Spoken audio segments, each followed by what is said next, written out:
আসসালামু আলাইকুম এভরিওয়ান, কেমন আছেন সবাই? আশা করছি দেশ এবং দেশের বাইরে যেখান থেকে আমার এই ভিডিওটি দেখছেন সবাই ভালো আছেন।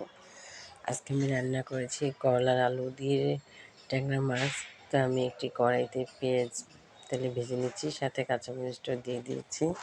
এগুলো এখন আমি ভালো করে ভেজে নিয়ে এখানে দিয়ে দিলাম আদা রসুন বাটা। তো আদা রসুন বাটাটা আমি তেলের মধ্যে দিয়ে একটু ভেজে নিলাম। তারপর দিচ্ছি ধনিয়ার গুঁড়ো, হলুদের গুঁড়ো, হলুদের গুঁড়ো দিয়েছি 1 চা চামচ, আর মরিচের গুঁড়ো 1 চা চামচ, ধনিয়ার গুঁড়ো দিয়েছি 1 চা চামচ, পরিমাণ মতো লবণ দিচ্ছি। তো আমি করলাটা একটু চিকন চিকন করে কেটে নিয়ে তারপর একটু আলুটাও একটু চিকন করে কেটে নিয়েছি। এরপরে করলাটা একটু গরম পানিতে ভাপ দিয়ে নিয়েছি।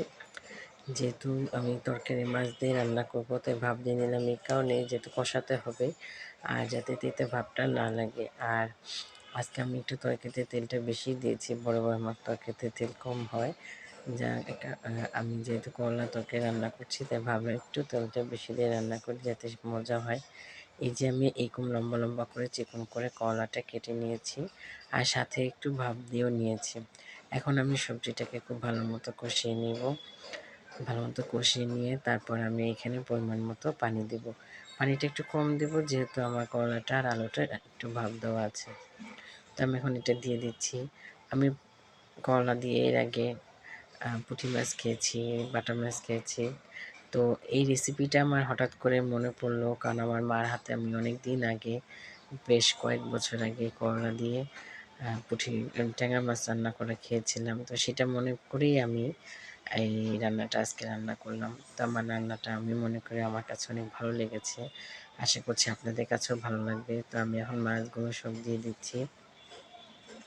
সবগুলো মাছ আমি এখানে সুন্দর মতো দিয়ে দিচ্ছি। মাছগুলো দেওয়ার পরে আমি এটা ভালো মতো নেড়ে দিব।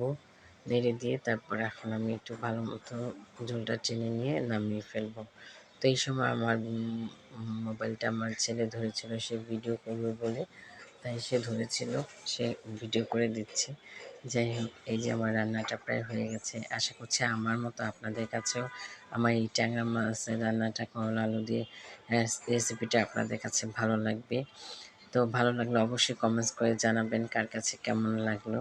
তো এইটাই রান্না করেছিলাম, আর রান্না করেছিলাম কাঁচা টমেটো ভাজি। তো এখন তো শীতের সিজন, কাঁচা টমেটোটা পাওয়া যায়, তো এই সময় এই ভাজিটা খুব খেতে আমার ভালো লাগে। অনেকের কাছে শুনেছি এটা নাকি শুটকি দিয়ে খেতে ভালো লাগে, কিন্তু আমি এখনও খাইনি। বরাবরই আমি ভাজি করে খাই। তো এখানে আমি একটু রসুন কুচি দিয়েছি, আর দিয়েছিলাম কাঁচামরিচ, শুকনো মরিচ ফালি করে দিয়েছি, আর হচ্ছে পেঁয়াজ। এই দিয়েই আমি এই কাঁচা টমেটো ভাজিটা করে নিয়েছি। তো ভালো মতো ভেজে নিচ্ছি। ভালো মতো ভেজে নিয়ে এখন আমি এই টমেটোটা দিয়ে দিলাম। একটু চিকন চিকন করে করেছি যাতে একটু তাড়াতাড়ি ভাজিটা হয়ে যায়। আর একটু ধনিয়া দিলাম, হচ্ছে পরিমাণ মতো লবণ, আর একটু হলুদের গুঁড়ো দিয়ে দিলাম। দিয়ে এখন আমি ভাজিটা ভালো মতো নেড়ে চেড়ে করে নিচ্ছি। ভাজিটা এই আমার ভাজি একটু পানি উঠেছে, যদিও এখানে আমি একেবারেই পানি দিইনি, তারপর অল্প একটু পানি উঠেছে। তো এই ছিল আমার রেসিপি। ভালো থাকবেন সবাই।